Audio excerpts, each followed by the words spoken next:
আমাদের জীবন থেকে এক একটা করে মূল্যবান দিন কি তাড়াতাড়ি করে যেন চলে যাচ্ছে। এই দুদিন আগে টুগ্গু জন্মালো, এখন আবার ওর স্কুলে ভর্তি হওয়া নিয়ে তোড়জোড় শুরু হয়ে গেল। এবার টুগ্গুকেও স্কুলে যেতে হবে। তো টুগ্গু যে স্কুলে ভর্তি হচ্ছে সেই স্কুল থেকে দুজন টিচার আজকে বাড়িতে এসেছিলেন ওর সাথে দেখা করতে। তো টিচারদের সাথে আজকে কি কি বিষয় নিয়ে কথা হলো সেই সব জানাবার সাথে সাথে একদম ছোট বাচ্চাদের স্কুলে ভর্তি করার কিছু ইনফরমেশন শেয়ার করলাম আজকের ব্লগের মাধ্যমে। তো নমস্কার, মহুয়াস ডেইলি ব্লগে আরো একবার আপনাদের সবাইকে স্বাগত জানাই। আশা করি আপনারা সবাই ভালো আছেন। আজ বুধবার, ঘড়ির কাঁটায় এখন সকাল 6:30 আর আজকে এখানে টেম্পারেচার হচ্ছে -2 ডিগ্রি। বিগত 2-3 দিন ধরে এখানে টেম্পারেচার খানিকটা বেড়ে গেলেও আজকে থেকে আবার টেম্পারেচার নেমে গেছে। এখন যেহেতু সকাল 6:30টার মতন বাজে, তো তাই চারিদিকে পুরো অন্ধকার হয়ে আছে। একে তো চারিদিকে অন্ধকার, তার উপরে আবার কনকনে ঠান্ডা। আর এই রকম সময়তে লেপের তলা থেকে বেরোনোটাই একটা বিরাট বড় কাজ বলে মনে হয়। তো যাই হোক, সকাল সকাল বাসি কিছু কাজকর্ম সেরে আমি রান্না বান্নার কাজ শুরু করে দিলাম। আজকে সকালবেলার দিকে সুদীপ্ত আর কুহু দুজনের জন্যই একটুখানি ভেজিটেবলস দিয়ে নুডলস বানিয়ে দিয়েছিলাম। সুদীপ্ত টিফিন বক্সটা এখন রেডি করেছে ঠিক কথাই, তবে এত সকাল সকাল ও অফিসে বেরোবে না, ও আজকে একটু বেলা করেই বেরোবে। আর এদিকে কুহুর আরেকটা টিফিন বক্সে কিছু ফল আর দুখানা মাফিন দিয়ে দিলাম।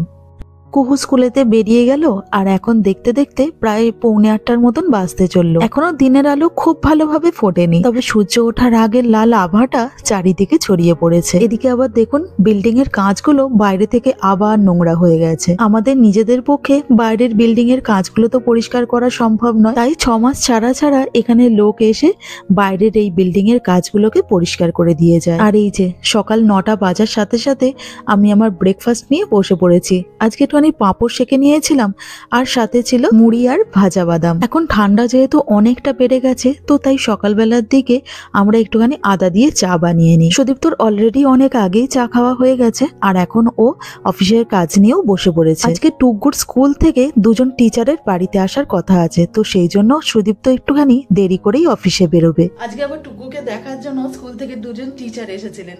তো এই সবে ওনারা গেলেন, এই যে ফর্ম টার্ম সবকিছু দিয়ে গেছেন ফিল আপ করে রাখার জন্য। এদিকে এনাকে দেখুন, রাগে নিচে শুয়ে আছে।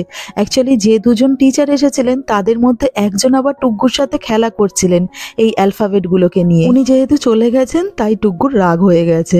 টুগ্গু আবার টিচারের সাথে দেখা হবে, পরে আবার দেখা হবে। এত রাগ হয়েছে বাবা।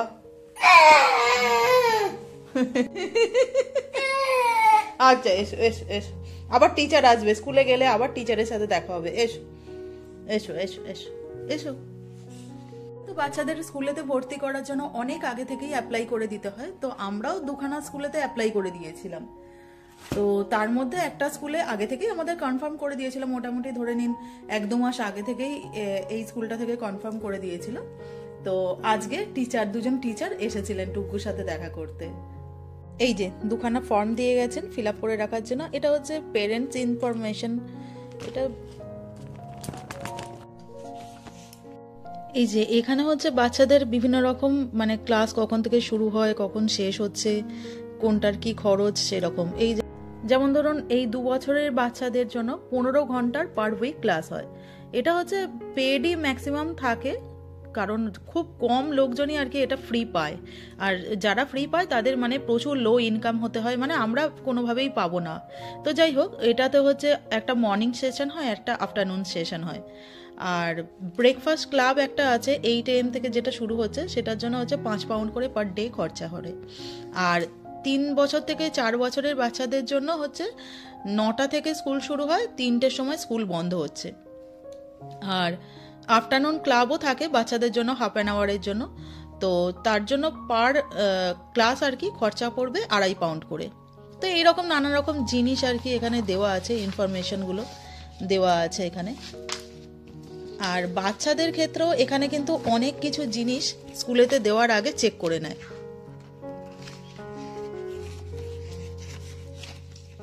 এই যেমন ধরুন এখানে কোনো রকমের কোনো বাচ্চাদের অ্যালার্জি কোনো কিছু আছে নাকি।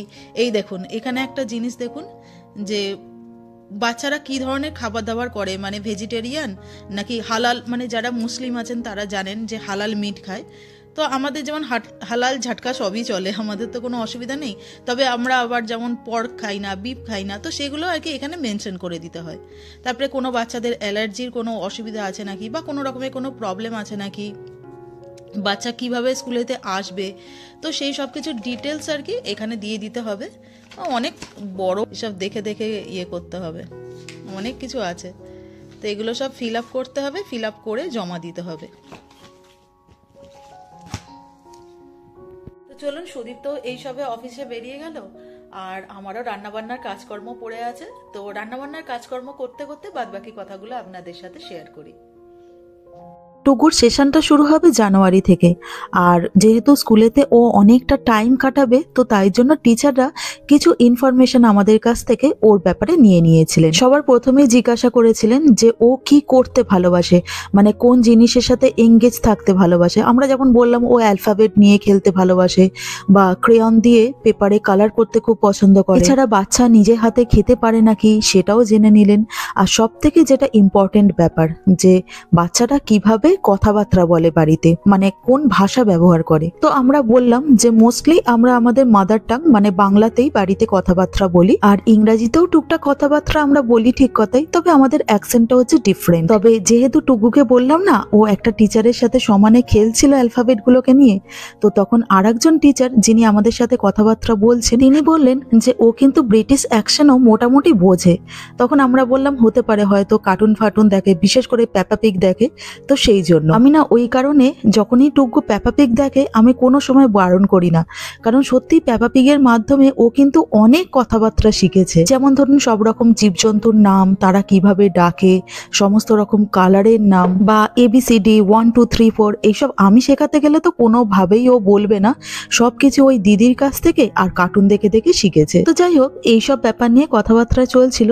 তো টিচার আবার কি করলেন, আমাদের কাছ থেকে দু একটা বাংলা ওয়ার্ড শিখে নিলেন। এই যেমন ধরুন মা আসছে, বাবা আসছে, খেয়ে নাও, এই সমস্ত টুকটাক দু একটা কথাবার্তা শিখে নিলেন। কারণ টিচার নিজেই বললেন যে একদম প্রথম প্রথম বাচ্চারা যদি খুব কান্নাকাটি করে বা কোনো কথা যদি বুঝতে না পারে, তখন তাদেরকে বোঝাবার জন্য দু একটা কথা শিখে নিলেন। এখানে কিন্তু একটা জিনিস দেখেছি যে স্কুলের কোনো টিচারই হোক বা হেলথ ডিপার্টমেন্টের কোনো লোক হোক, তারা কিন্তু বাড়িতে যে যার মাদার টাঙে কথাবার্তা বললে সেটাকে কিন্তু অ্যাপ্রিসিয়েট করেন। বাড়িতে বাচ্চাদের সাথে ইংরেজিতে কথা বলার জন্য কোনোভাবে জোর দেন না। আর এদিকে আবার আপনাদের সাথে কথা বলতে বলতে আমার রান্নাটাও কমপ্লিট হয়ে গেল। আলুর তরকারির সাথে সাথে আজকে রাতে একটুখানি ডাল আর হিং দিয়ে কচুরি বানাবো ভেবেছিলাম, তো সেই পুরটাও রেডি হয়ে গেছে। দুপুরের খাওয়া দাওয়া কমপ্লিট করে একটুখানি রেস্ট নিচ্ছিলাম, আর তারপরে এখন দেখতে দেখতে 3:45 মতন বেজে গেল, আর আমরাও বেরিয়ে পড়লাম কুহুকে স্কুল থেকে নিয়ে আসার জন্য। আজকে যেহেতু কুহুকে একটুখানি দেরি করে স্কুল থেকে আনতে যাচ্ছি, তো তাই জন্য টুকুকে আগেই ঘুম পাড়িয়ে দিয়েছিলাম। আর এখন দেখুন না, ঠান্ডার মধ্যে কিরকম গুটিসুটি মেরে প্র্যামে বসে আছে। আজকে আবার একখানা অদ্ভুত ব্যাপার ঘটেছে। সকালবেলার দিকে তো আপনাদেরকে বললাম যে টুকুর স্কুল থেকে দুজন টিচার এসেছিলেন। দুপুরবেলার দিকে ওই ধরে নিন 2টো নাগাদ সুদীপ্ত আবার ফোন করে বলল আরো একটা যে স্কুলেতে আমরা অ্যাপ্লাই করেছিলাম সেই স্কুল থেকেও আজকে সুদীপ্তকে ফোন করেছিল টুকুর ভর্তির ব্যাপারে। কি অদ্ভুত ব্যাপার ভাবুন, এতদিন ধরে কোনো কিছু জানালো না, আর আজকে যেমনি অন্য আর একটা স্কুল থেকে দুজন টিচার এলেন, অমনি এরাও ফোন করে কনফার্ম করলো। আজকে যে স্কুলটা থেকে আমাদেরকে ফোন করেছিল, আমরা বরাবর চাইছিলাম যে ওই স্কুলটাতেই যেন টুকুর হয়ে যায়।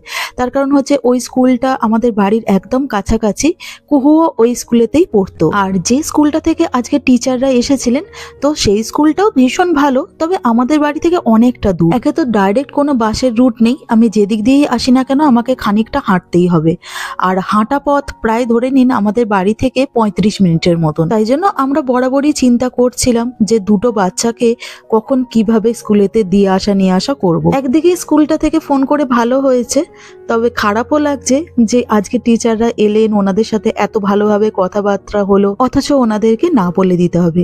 আর এই হচ্ছে অ্যাবট কমিউনিটি প্রাইমারি স্কুল, যে স্কুলে আমার মেয়েও পড়তো। এটা একটা আউটস্ট্যান্ডিং স্কুল, ভীষণ ভালো। আর সব থেকে বড় কথা হচ্ছে এটা আমাদের বাড়ির কাছাকাছি। আরো একটা ব্যাপার হলো এই স্কুলটা একদম ক্লাস 6 পর্যন্ত আছে, কিন্তু ওই যে আর একটা স্কুল, তো সেখানে কিছুদিন পড়ার পরে সেই আমাকে এই স্কুলেতে শিফট করতেই হবে। আর বাচ্চাদের ব্যাপার তো, ওরা একটা জায়গাতে পড়তে পড়তে পড়তে মোটামুটি একটা ধাতস্থ হয়ে যায়, আর তারপরে আবার সেখান থেকে চেঞ্জ করলে ওদের খুব প্রবলেম হয়। তো তাই ভাবছি একদম এখানেই ভর্তি করে দেবো। এদিকে আবার দেখুন না, 4:15 মতন বেজে গেল আর চারিদিকে ঘুটঘুটে অন্ধকার নেমে গেছে, আর ঠান্ডা তো প্রচন্ডই বেশি। ওদিকে আবার কুহুও ফিরে পড়েছে ওর বন্ধুর সাথে। আরো একটা বন্ধু আসে ওদের সাথে, তবে তার বোধহয় শরীর খারাপ বলে স্কুলে আসেনি। আজকেও রিহা যায়নি? আজকেও রিহা যায়নি? স্কুলে গেছে, বাট ওর মা বলেছে যে ক্লাব যেতে না। ও আচ্ছা, তাড়াতাড়ি ফিরে পড়েছে। এদিকে আবার দেখুন না, বাইরে এত প্রচন্ড ঠান্ডা যে হ্যান্ড গ্লাভস পরেছিলাম তাতেও হাতগুলো যেন জ্বালা জ্বালা করছে।